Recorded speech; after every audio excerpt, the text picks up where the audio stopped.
Hi, so welcome to the Business of Allied Health series. So it's not actually a full-blown podcast. It's just something I'm adding into CliniScribe because I talk to so many practice owners every day of my life now, many times for bad reasons, more than good reasons. But we have Winnie here. So just as a disclaimer, she's a customer of CliniScribe, her clinics. She runs the Papaya Clinic and Movement Laboratory, and she's also one of the most respected coaches in women's health in Australia and possibly other parts of the world too. So thanks for joining me. Tell me a bit about yourself, Well, thank you for Winnie. that lovely introduction. Yes, so I do run two clinics. They're brick and mortar. They're both in Sydney, Inner West. So Movement Laboratory, which I've got for 8 years now. So there's the eighth year. It's a musculoskeletal and Pilates clinic. So we run around 100 classes per week for Pilates. And then we also run musculoskeletal physio, dance physio, and women's health physios in there. And then 3 years ago, I started Papaya Clinic as well. So Papaya Clinic, we sort of branched out because the women's health branch got so big. We then separated that into a different brand and we become like a integrated women's health clinic in another part of Sydney as well. So that one is pelvic health physiotherapist, naturopaths, acupuncturist, clinical psych. So it's a multidisciplinary model. That's interesting. So this is always an interesting question. How did you actually start everything? Like, did you knock on doors? How did you find your first site, or did you have clients somewhere else that you moved over? Do I have clients from Yeah. somewhere? Yes, definitely. I think with physio, people normally follow the physios that they like. So wherever you go, they will follow you. And this is from, okay, if you work in practices, they normally will follow you or they will find you one way or another. So when I started, to be honest, when I studied physio, I was already a Pilates instructor. And so I was already working with the bodies and teaching people how to move. And when I graduated, I went straight into opening a solo practitioner brand to work with dancers with Pilates and physio. And after around 5, 6 years of doing that, then I started a group practice because I was probably don't want to work for other people anymore. And the way that I want to practice, I couldn't get it through working for someone else. I'm very much into manual therapy and also movement. And I feel like sometimes in practices, I just cannot excel in both and have both throughout the whole patient journey that I can deliver. So then I started my brand around 8 years ago and just turned that into a group practice. I started as a one-man show in that practice. And then I think after 3 months, then I started to hire my first Pilates instructor to help me run some of the classes. And then after 6 months, I hired my other physio, and they just kept growing that way. It went into a team of six by the time we hit COVID, so 2 years. And then after COVID, it went all the way to like 15 and 18, and we just doubled the sizes from there on. Wow. So that's really cool. So what was your biggest challenge early on for startup founders here? I actually found I love the startup energy. I love the startup energy of building something from scratch and the momentum. So I find that is at the easiest path, actually. I'm very Ah, good at interesting. building something from scratch. It's about maintaining and then growing it and having the consistency and the discipline to continue to do the things that you need to do in a business. That is what challenged me the most. And also, I think it's learning how to delegate and learning how to offload some of the things and some of the responsibilities that you have as you keep growing because your team gets bigger and bigger. That is the other challenge for me. So actually, I love startups. And when I started to build Papaya, which is 3 years ago, that was such a bust.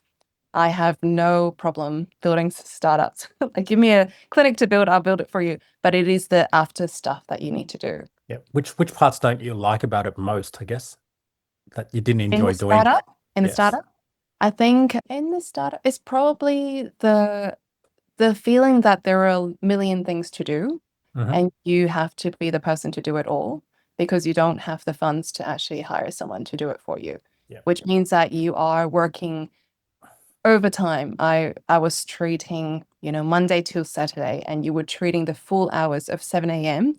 open until 8 p.m. finish.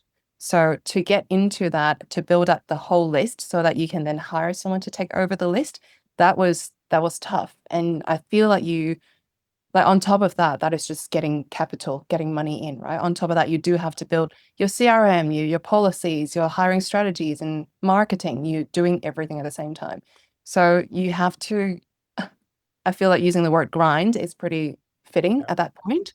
And how fast you get out of that is the key. And I think if you, like right now I do coaching, right? And coaching is to get you faster to get out of that startup point so that you can achieve some stability and continue to grow that way.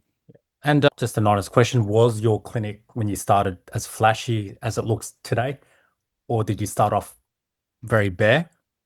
Or did you start off Very with a fair. lot of capital investment? No, definitely not. Like No? Yeah. no, definitely not. So first of all, I'm not from Australia. So this is a very daring move for me to sign the lease and lock myself in here. Yes. And then fit out was expensive as well. So Very. I got a lot of quotes and it's like, there's no way I can afford this. Yeah. So I did most of the things myself. I actually built my reception desk myself Love using it. the IKEA desk. And I went to get some, wooden plinths and I did all of that myself. I went really cheap on the whole project. And I think it showed, but who cares? It was inner West, Sydney, people understand. And it was fine. It was Yeah. clean. It was great. And then after 2 years, when we got some funds and we start to patch some of the things. Yeah. Yeah. I absolutely love those stories. I keep hearing it in the most successful clinics, actually. Yeah, you do Often whatever you that you just do what you need to do. You get yeah. IKEA furniture, you get stuff from All of it is Facebook IKEA. Marketplace. Nothing No. was new. Like the desk that physios use, none of that is new. Chairs, everything is Love secondhand. it. Love it. Um, Anko yeah, from Kmart. yeah, Yeah, everything yeah, Kmart and yeah. IKEA to start off. Nice, nice. Yeah. That's fantastic to hear. So, in terms of like, how you were saying you have naturopaths and things, how did that kind of impact the perception of, evidence-based physios when you're doing You're all this? really asking that question now. So it's interesting, so as a women's health physio, Yes, and I think women's health physio are being held in high regard in the medical society, yes, and we are part of the Medicare system, which is great. But at the same time, sometimes I feel like our profession can be quite single-laned. Just we're looking like this to women's health, and some of those things does frustrate me a little bit. And when I start to go integrative and think about, okay, being respectful of all the different healing modalities, there are very many different ways of recovery and healing, especially when it comes to women's health. And in no way that what we can do in the consult room, like most of the things are affected by different things. So musculoskeletal systems affected by systemic changes. So you have to be integrative. You have to be more curious about what the other people can do. And when it comes to evidence-based, yes, you have all the research evidence, published evidence, but at the same time, a lot of that is also patient preference and clinician experience. It's kind of like the topic of people asking, oh, do you think acupuncture and Chinese medicine is uh-huh. evidence-based? I would even question that. I'm from Hong Kong. Most of the physios there do both together. Yeah, And that is all I've ever known. It's most physios know Chinese medicine and physio, and they integrate that together. That is the model that I've grown up with in Hong Kong. So having that question is kind of like, it's a bit redundant to me. And then at the same time, it's like there are people that will prefer that way, yeah, right? And if yeah. you do go down the path of looking for evidence, there is evidence. But I'm not the one that will then go down that path and look for evidence. Yeah, so I think when I started Papaya Clinic, I did get challenged quite a bit, actually, from my own cohort of women's health physios, or people just questioning the idea of, oh, why do you integrate with alternative therapies? Yes. And I think there's a very deep personal choice for why I do that, but it's also to open people's eyes. There is no other women's health physio clinic in Sydney at the moment that does what we do, because they are so one-laned, and maybe they do multidisciplinary care, but they're with gynecologists and obstetricians and like that system, not the other system. And then most of the people that are doing alternative care, they don't have women's health physios in there. We really want to be the middle that caters for women that seeks both side of help instead of just one or the other. Great response. Curveball So question. I have a lot to say when it comes to integrative health. I'm sure. But it's just a question for our Mm, audience, as you can imagine, a lot of physios listening and watching this. So, what's one thing that really helped grow your practice that's often underestimated or undervalued? it's coaching. Business coaching. I, Nice. I had business coaching ever since day one. I would say, well, part of the other side story is that I helped, not that I helped, but then my ex-boyfriend was a physio as well. He grew his business when we were together. He Yes. was in business coaching. So I absorbed a lot of that information. And I think that sort of primed how I think about business to start with. And when I first started business, I already knew that this is the milestones that I need to hit. If I didn't have that knowledge, or if I've never heard about it from someone else, you would be second guessing a lot of things that you do, or you wouldn't actually know where to keep going from there, right? So like you don't know what milestones to hit, what are the stages that you need to, achieve to get out of where you are at the moment. So yeah, so business coaching, I think 6 months into growing the practice or starting the practice, I invested in business coaching, and that was 8 years ago. And for the next following, I don't know how many years until now, it was only this year that I stopped having a business coach. Wow. Very interesting. So, I invested a lot in coaching. what would you say represents a good business coach for allied health versus a not so good one? What should people look for in a business coach? There is definitely no one size fit all. Yeah. Like I think if you're just any clinic down the road, yes, maybe you can use a one size fit all and you can survive. But I work like my business it's very niche into something and very strong in principle about something. And for clinics that are similar to mine, the one size fit all approach will never work. And I think in 2026 now, like brand, core values, they really shine through. The personality of the founder and everything that you represent really shines through. You can't just be another physio clinic down the road. And so, yeah, I forgot what your question is. What was your question? Uh, what are the key things people should look for in a good business coach? Right, yeah. That's one. Very passionate. There you go. No one size, No no one answer. at all, definitely. And be able to tailor according to like what the client actually wants and what they're struggling with. Yeah. Yeah. Nice. What's one key metric that you measure in business? If it's just one, not 10. Just One. one. Can I go Yes. two? All Okay, right. Go one, two. Go two. one Go two. is Go two. yeah. One is gross profit. Yeah. So not net profit, but gross profit. I want it to be sitting 55%. Because Wow. the most important thing I think that pulls businesses down is wages, which sits above gross profit. So I really want gross profit to be 55%. And then everything that goes underneath is, like you can chop and change easily. That's fine.